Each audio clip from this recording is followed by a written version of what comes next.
Seja bem-vindo ao nosso devocional DHPH, de Homem para Homem, do Christian Men's Network, rede de homens cristãos. Devocional baseado no livro devocional Na Estrada, meditações para homens que viajam da Universidade da Família. Se você ainda não se inscreveu no nosso canal, o faça agora. Deixe o seu like e compartilhe com a rede de homens que se relaciona. Você tem alcançado os seus objetivos? O que impede você, como homem, de chegar à sua meta? Qual a diferença dos atletas que chegam ao objetivo do que os que não chegam? Hoje eu quero falar com você sobre os 3Ds. Nosso tema de hoje é a diferença.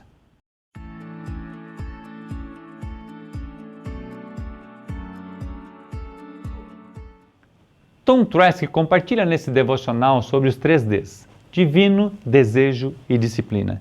O primeiro D é divino. O apóstolo Paulo, ao descrever a vida cristã como uma corrida, explica como vencermos essa corrida.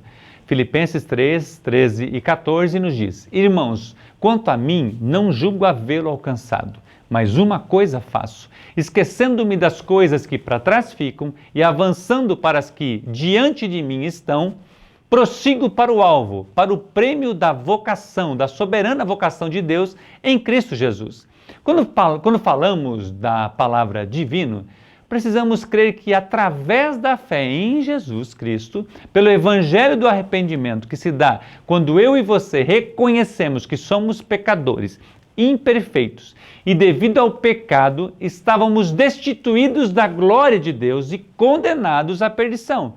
Mas, através do sacrifício da cruz, fomos liberados do pecado através de Jesus e seu sangue nos limpou e livre estamos da condenação e fomos separados do mundo para sermos de Cristo. E isso é divino, porque é o sacrifício de Jesus Cristo, algo divino que acontece na minha e na sua vida. Romanos 8:1 fala assim: agora, pois, já nenhuma condenação há para os que estão em Cristo Jesus. Com este entendimento, precisamos saber que a mão de Deus está sobre nós e que Ele nos projetou para sermos vencedores, pela sua infinita graça e não por merecimento, pois graça é favor imerecido. Já somos vencedores, pois Ele nos faz vencedores. Preste atenção no texto. Esquecendo-me das coisas que para trás ficam. Esquecer, neste caso, não é que não lembramos mais do que aconteceu, mas esquecer da culpa, da condenação. O sentimento que aquele pecado ou aquela situação gerou em seu coração. Como, por exemplo, se você perdoou alguém, você irá lembrar do que aconteceu, mas não gera sentimentos ou julgamentos, pois você já perdoou e seu coração está livre.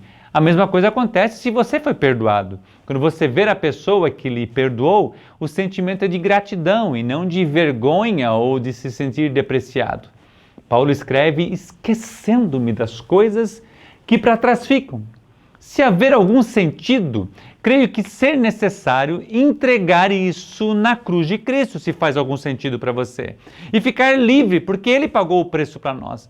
Paulo, você lembra que ele foi um perseguidor da igreja, perseguidor do próprio Senhor Jesus Cristo. Consentiu na morte de Estevão, mas teve um encontro com Jesus e a sua vida foi transformada. Porque quando eu persigo a igreja, eu persigo o próprio Senhor Jesus.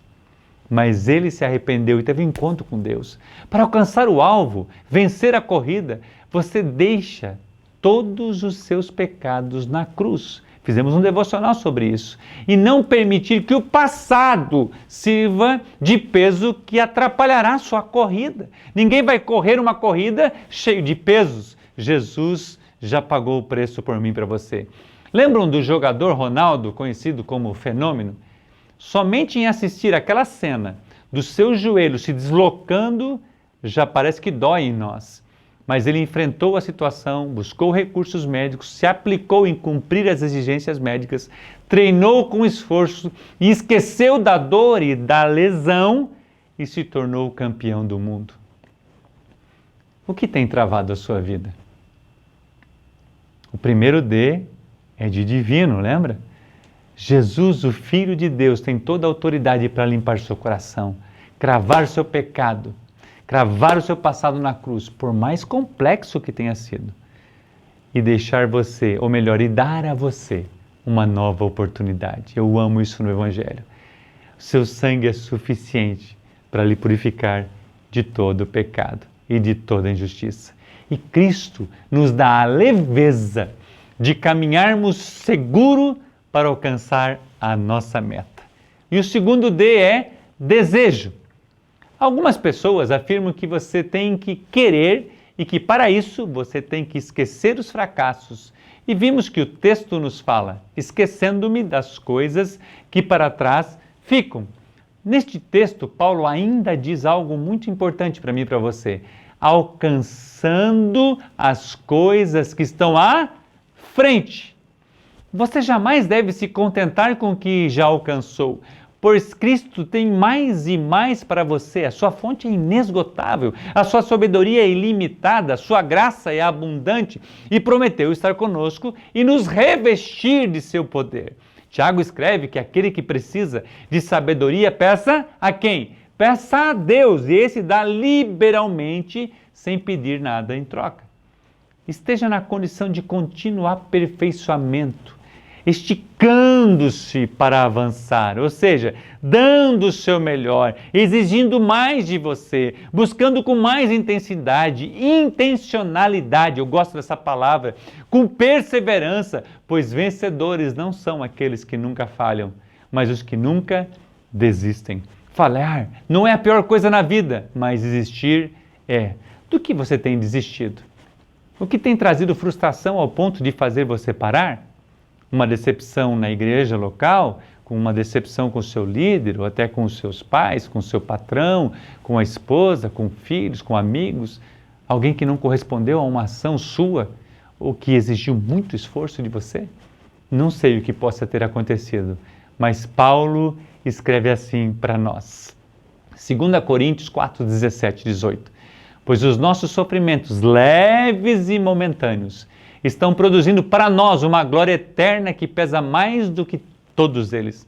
Assim, fixamos os nossos olhos naquilo que se vê, ou melhor, não naquilo que se vê, mas no que não se vê. Pois o que se vê é transitório, mas o que não se vê é eterno. Lembre-se que temos um prêmio a alcançar, um alvo a alcançar, e que ao termos clareza desse alvo, nada e nem ninguém poderá nos impedir. Pois não se trata de motivação ou empolgação, mas de inspiração e fé nas promessas de Jesus para cada um de nós. Em Cristo faremos proezas, diz a palavra de Deus. Sem mim nada podeis fazer, disse Jesus. Estes sinais seguirão os que crerem. Uau! Os 12 andaram com Jesus, mas somente Pedro andou sobre as águas, porque creu. E ao falhar, pediu socorro e voltou a andar sobre as águas. Isso traz muitas lições para mim e para você. Repito, vencedores não são aqueles que nunca falham, mas os que nunca desistem.